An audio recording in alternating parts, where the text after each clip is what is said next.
So, how do you feel about boundaries? It's a legitimate question.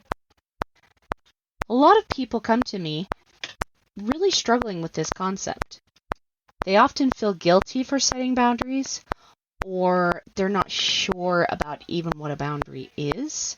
They've heard the term, set the boundary, things like that, but that's really confusing for them because it's not something that's well taught in our society nowadays, right? They know that boundaries are really important to having healthy, constructive, supportive, and wonderful relationships, but why? And oftentimes they also know that they feel like their boundaries are being violated, but they can't quite pinpoint what the boundary is that's being violated. That's why I've created the Clarifying and Creating Your Boundaries free PDF. You can find out what your boundaries are, how to tune in to what the boundary needs to be, and how to effectively create and communicate your boundary so that way you stay in this place that respects you, respects the other person, but also gives you the confidence in your boundaries so that way you stop being gaslighted, disrespected, and unseen. Having your boundaries really clear gives you a voice and also helps the other person stay in accountability with themselves. So that's not a role that you have to take on anymore. So if you are ready to really have clear boundaries, to really understand what your role is in the boundary, and to give yourself some safety and some protection against people that might try to gaslight you or are just being disrespectful, go grab my Creating and Clarifying Your Boundary PDF at erinandersonthetraumacoach.com. And while you're there, let's schedule a call with me. Come have a chat with me so that way I can really help you master this particular skill, creating boundaries, clarifying the boundary, communicating that boundary, and so that way I can also help you have relationships that show up to support you, cherish you, and love you. Hey everyone, welcome back to another episode of The Other Side of the Struggle. Okay, my loves, we're getting into a really good episode today because, I think this is a question that I think a lot of us are asking. And that is, what does emotionally safe love actually look and feel like? Because let's be honest, a lot of us have experienced just the opposite, like quite the opposite of this. And we really do want to experience something more grounding, honestly, just better all the way around, right? So today, let's talk about this. Like, what does emotionally safe love actually feel like? And because we've spent years walking on eggshells when love, or what we call love, has felt confusing, when affection and fear got tangled together, and you've had to monitor somebody's moods or basically walk on eggshells simply to survive. So safety can actually feel, really quite unfamiliar to somebody like that. And, I hear this a lot too from women in general, but I still love him, right? And even though you might, isn't it about time you also get loved back? And, when we sit there and we give, and we get peanuts or the bare minimum in return, that's a language too. That's saying something.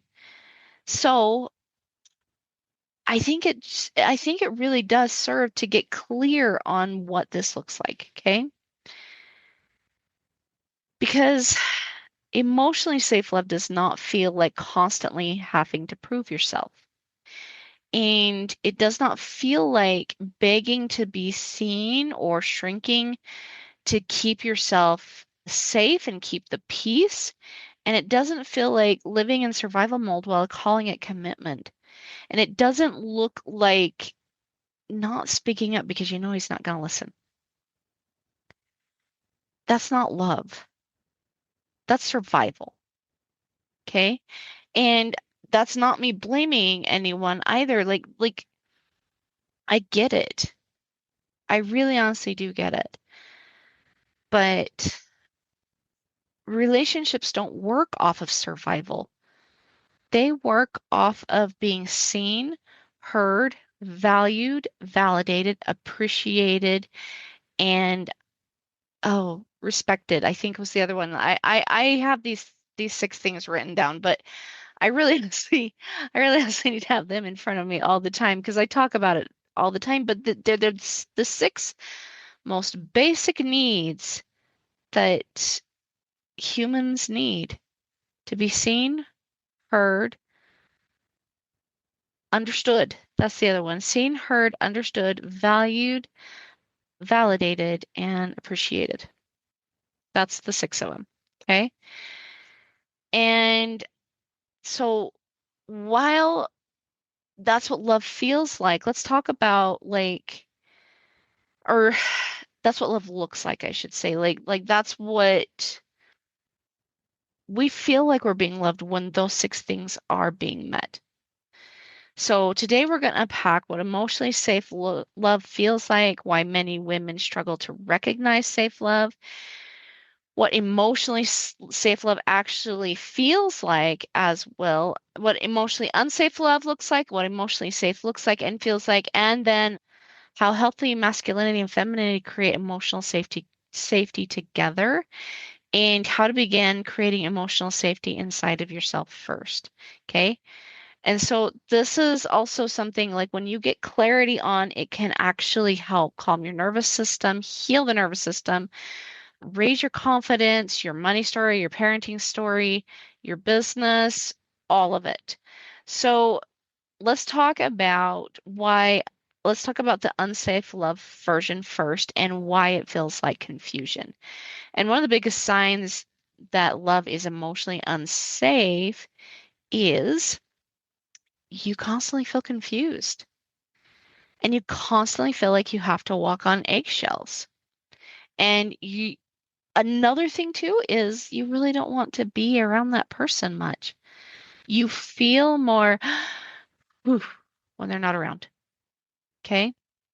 Because the thing is you don't know where you stand or which version of them you're going to get today. You don't know if today's going to be a good day or a bad day. You're always trying to read the room and you're trying to predict their reactions so that way you can act. And you're basically just trying to stay ahead emotionally of the danger. That's not peace. Like I said, that's survival. And the problem with this is normal for so many women.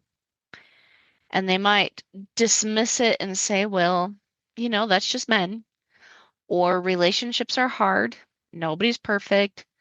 I need to communicate better. And that might be true, but still, maybe I'm too emotional. Maybe I expect too much. Your nervous system was not designed to live in constant emotional instability. Emotionally unsafe love creates a hypervigilance because you start monitoring tone changes, body language, texting patterns, facial expressions, silence, distance, moods, energy shifts. You become a detective instead of a partner. And eventually you stop asking like where am I in this? Because all of your energy is going to them and only them and trying to like manage how they're feeling and how they're experiencing the world. And that's one of the biggest signs that you've lost emotional safety. And here's the thing. It's not that this inside of your nervous system is always going to be a bad thing, because that type of hypervigilance can actually teach you, how you're going to show up in the world. Like it can actually bring forth your gifts and your talents and help you create money in a wonderful way, but it won't do that if you stay stuck in the trauma and in this type of relationship. You actually have to be able to choose yourself first before your nervous system turns this into a gift and into a superpower. Okay. And I talked about that in the last episode, in how to create money with our gifts and our superpowers, right? This can be a superpower, this hypervigilance, but it can't be a superpower if all of that energy is going towards a relationship that is not supporting you. Okay. And here's the deal, like if you grew up around inconsistency, emotional neglect, addiction, criticism, unpredictability, abandonment, or betrayal, your nervous system may associate emotional intensity with love. So calm feels boring, consistency feels suspicious, healthy communication feels foreign. And unfortunately, many women end up recreating familiar emotional environments because the nervous system makes familiar or mistakes familiar for safe. Goodness, excuse me. And this is why they kind of keep finding themselves in very similar relationships that actually don't support them because the nervous system doesn't feel safe with something that isn't familiar. And if that's what's familiar, that's why they mistake love for or this type of walking on eggshells kind of an idea for safety. It's not safe, it's just familiar. And the nervous system knows how to survive in familiarity, but it doesn't know what to expect when it's actually healthy. Okay. So this is why someone can say, I want peace, but then feel uncomfortable with peace when it actually arrives. Repeat, because peace actually requires stability. It requires receiving. It requires trust. And it requires letting your nervous system literally unclench. Because if your body's learned to live in survival mode for years and years, that can feel really, really terrifying at first. And it's also why emotionally safe love can initially feel less exciting than toxic relationships. Because toxic relationships will kind of create these emotional spikes like fear, relief, anxiety, chasing, rejection, validation, withdrawal, connection, or reconnection. And the cycle of that creates chemical highs and lows in the brain. And but on the opposite side of that, emotionally safe love feels very steady. It feels honest, predictable, it feels clear, and it feels safe enough that you can actually hear yourself think again, and that's unfamiliar for a lot of you and a lot of women in general, right?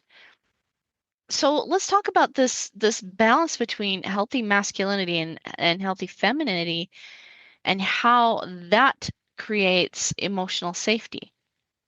I think one of the things that's been deeply confusing in modern relationships is that many people don't actually know what healthy masculinity and femininity look like anymore. It's something that's been so confused and mixed up and modeled, honestly, like mottled as an mottled, right? Like just not consistent. And I mean, this is why we have so many societal issues like, transgenderism and gay and lesbian and I'm not blaming people, okay? I'm not judging people when I say this, but you've got to remember that boundaries are literally stepping into the version of us that God created. And because he doesn't make mistakes, he creates miracles. And we're seeing a lot of very, very masculine women that have had to sink into masculinity to navigate the world, and a lot of men diving into femininity. And the reason being for both of these things is honestly due to trauma. they have seen trauma in their world, and they think that the answer is to dive into the masculine side or the feminine side. It becomes completely opposite. And this is why, as women, we can feel like we're the ones slaying the dragon while the knight in shining armor is hiding behind our skirts screaming, right? And it's getting more and more rare for men and women to really be able to settle into healthy masculinity and healthy femininity. We've seen distorted versions of both, especially today. And we've also seen the version of masculinity that controls instead of protects, and masculinity that avoids responsibility and lies and hides and blames, escapes, manipulates, or numbs, right? But true masculinity is deeply safe. A healthy masculine man is confident in himself. He likes himself. He trusts himself. And because he trusts himself, he doesn't need to dominate everyone around him to feel powerful. He pays attention. He notices. And he notices the people that he loves, their needs, their emotions, and what it is that makes them feel safe. He takes true accountability for his life, and he doesn't run from responsibility, hide from his duty, and he doesn't collapse every single time that life gets hard or hide behind his woman. One of the most important things about masculinity is this: it's honest. It's raw honesty. It's vulnerability with accountability. And he's not afraid of truth or his emotions, and he's not afraid to face himself. Because a man who's terrified of himself often becomes dangerous to the people around him. But grounded masculinity, a grounded masculine man, he becomes dangerous to the right things. He's dangerous to chaos, threats against his family and those he loves, deception, destruction, and because of that, the feminine can finally breathe. Because the masculine understands that the world for women is intensely different than what it is for men. He understands that she really honestly can be in danger every minute of her life, and he wants to create a space for her that is deeply safe and anchoring. And femininity is absolutely beautiful too. Healthy femininity is soft, it's creative, intuitive, trusting, and balancing. She sees things, she knows things, she's intuitive with things, she feels things, and she notices the emotional undercurrents that the masculine sometimes misses. And instead of a healthy masculine mocking that, he respects it and he loves it. He values that inside of her because the feminine often brings truth into the relationship before anyone else can see it clearly. And because he operates in truth, he feeds off of that. She'll notice the emotional disconnect, the relationship tension, exhaustion, dishonesty, imbalance, and misalignment. And the healthy masculine doesn't actually punish her for bringing the truth. He listens, he protects it, and he takes action rooted in truth. Because when the masculine honors the feminine in truth, she honestly becomes emotionally safe enough to fully open up. And when the feminine feels emotionally safe, she creates, expands, nurtures, inspires, and trusts. She attracts beauty, connection, peace, life, and abundance into the relationship. And this is what emotionally safe love often feels like. It's not competition for the masculine and feminine role. It's ownership over the role, and it's not control, it's not emotional warfare, it's partnership. Because they're excited to partner with this person. They see them, they value them. Like I said, they see, understand, value, validate, hear each other. I do really need to write these down, guys, like so badly, because my brain gets going and then I have to sit back and like, hold on, I need to think about these. But it's basically meeting those 6 needs. And when that happens, truth and protection start working together. It's strength and softness working together, leadership and intuition working together, and people becoming safer because they are honest enough to truly see each other and themselves at the same time. They're not afraid of their vulnerabilities because they have vulnerability with accountability, right? They hold themselves accountable, therefore nobody else gets to take the ding at them, right? They see themselves with total compassion. And because they view themselves with compassion, but also with that vulnerability, it's a strength. It's literally a fortress that other people don't get to attack. We'll be back after a quick break. Are you a faithful listener to the other side of the struggle? Have you loved the other side of the struggle for as long as you've been listening to it? Have you been waiting and begging for more episodes to come out? Well, good news. Come 2026, the very first part, the other side of the struggle is coming back better than ever, better than it's ever been, just for you listeners. So now you can heal your trauma in ways that you've never realized were possible before.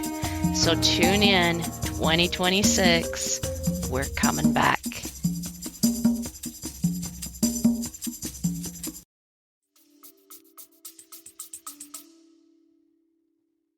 It's people becoming safer because, again, they truly see each other and they accept each other because they accept themselves. So let's talk about what emotionally safe love really feels like, because emotionally safe love feels like you can finally exhale. You're not constantly bracing. You don't feel like one wrong sentence will ruin the relationship and the entire week. And you're just allowed to exist as a human. You can tell the truth without fear, not fear of punishment or silent treatment or the manipulation or the emotional explosions or the hiding, the neglect. You can honestly say that hurt me. I need support. I disagree. I'm overwhelmed. I need space. I need reassurance. And you can stand for what is true, whether they like it or not. And your feelings don't get weaponized against you. They get heard. They get understood, valued, validated, appreciated, seen, respected. You don't have to earn basic kindness. You don't have to overperform for crumbs of affection or become smaller just simply to deserve their love and be accepted, or abandon yourself to keep the connection going. And repair exists in the relationship because emotionally safe love is not perfect love. Healthy people still hurt each other. Sometimes they say things that are difficult, but emotionally safe love does repair the relationship. It seeks for repair. There's accountability, ownership, humility, and there's care about impact. It's not just intention. Because someone can intend well and absolutely miss the mark, but emotionally safe people still care enough to repair the rupture and care enough to repair the damage and grow from it and become better because they care about you.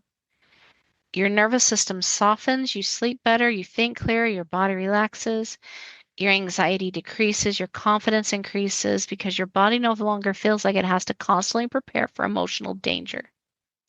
And you feel more like yourself, you feel like you can actually get to know you for the first time, possibly. Because emotionally safe love allows you to open up and expand. You laugh more, you dream more, and this is another cool thing about this.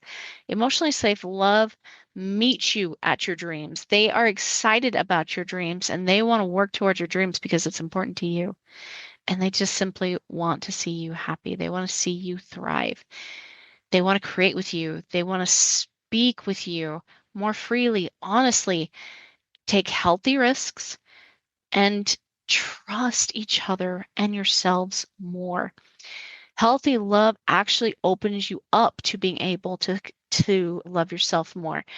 It doesn't suffocate your identity, it strengthens it. Emotional safety changes almost every area, especially for a woman's life, but for both men and women, to be honest. Your creative, oh my goodness, guys, I'm sorry. My mouth is struggling, but your creativity, that's the word I'm looking for, expands. Your nervous system calms down. Your body responds to a calm nervous system. Your intuition sharpens. Your confidence rises. Your boundaries strengthen. Finances often improve because of it, and relationships become clearer because survival mode is what drains your energy. Hypervigilance drains energy. Trying to emotionally manage other people drains your energy. Trying to mother a grown man drains your energy. And avoiding the life that you really want to live drains energy. That's for men and women both. And many women are exhausted not because they're weak, but because they've spent years emotionally surviving environments that never felt safe in the first place. And that's why they say things like, I don't even know who I am anymore. And it makes sense because you cannot fully hear yourself while constantly monitoring everyone else. And this is why boundaries matter so much. Boundaries create that emotional safety within you, not control, just safety. You control yourself, you can predict yourself, you know like how you're going to act, and that creates predictability. That's how you start feeling safe with predictability is through those boundaries. That's why it's safe. And it's literally just a decision, a constant decision that you won't abandon yourself anymore. So I want to say something really important. While healthy relationships matter deeply, the first emotionally safe relationship you have to have is the one that you have with yourself. And this is why I say, you know, be your own best friend. That's your core boundary. That is the first boundary that you need to have. Because if you constantly are shaming yourself, you're betraying your own needs, silencing your emotions, gaslighting your intuition, over explaining your worth, ignoring your exhaustion, or abandoning what is true, your nervous system never fully experiences safety because it never fully experiences a relationship with yourself. It always keeps you at a distance because you've learned that safety is keeping you out of it, literally. But keeping you out of it also keeps you almost unhealthily attached to patterns and circumstances that you shouldn't have to be attached to. Be your own best friend because that's listening to yourself, believing yourself, protecting yourself, comforting yourself, and telling yourself the truth, not judging yourself into healing, but literally loving yourself into healing, feeling compassion. And that changes the types of relationships you tolerate and recognize because how you treat yourself is how stable love or unstable love finds you. It's so important. And even if you're in a relationship right now that feels unstable, the more you stabilize within yourself and you become that safe type of love, the safe person in your life, and you no longer accept or tolerate disrespect, and you're not settling for something you don't want, it opens the doors for the right people to find you. Okay? When emotional safety becomes your normal internally, chaos stops feeling normal. I want you to hear me clearly. Emotionally safe love does exist. That's what God is.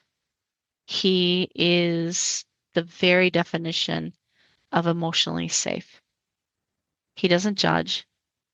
He doesn't get like yes, he gets angry, but at people that hurt us, that hurt the vulnerable. He's not he is a righteous judge. And he sees what's on your heart, and he sees what's created this version of you. But when we trust him, we get to create the version that's true. And that's not too much. That's not making you too much for needing or even wanting that. You're not needy for wanting consistency, or dramatic for wanting honesty, or weak for wanting gentleness, or unrealistic for wanting emotional stability. These are healthy human needs. And these are needs for a long-lasting relationship.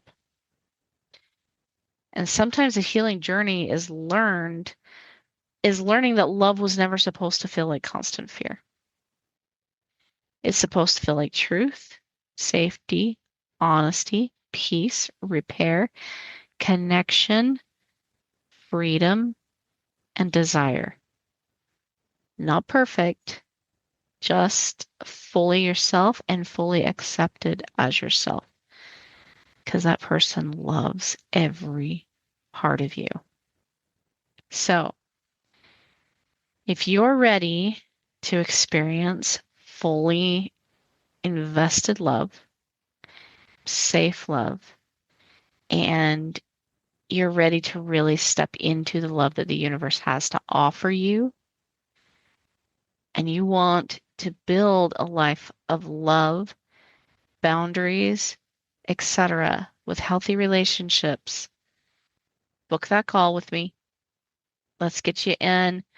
Let's talk about what your boundaries look like and how we can help you use those boundaries to create the life and relationships that you are dreaming about. Okay, my loves. I hope this episode was helpful. Feel free to message the show as well. Let me know if there's something you would like me to personally address on this podcast. And until next time, I'll see you on the other side, guys. Bye.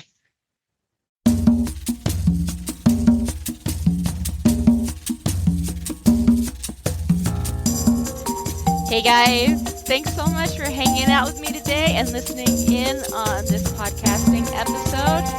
Don't forget to tune in next week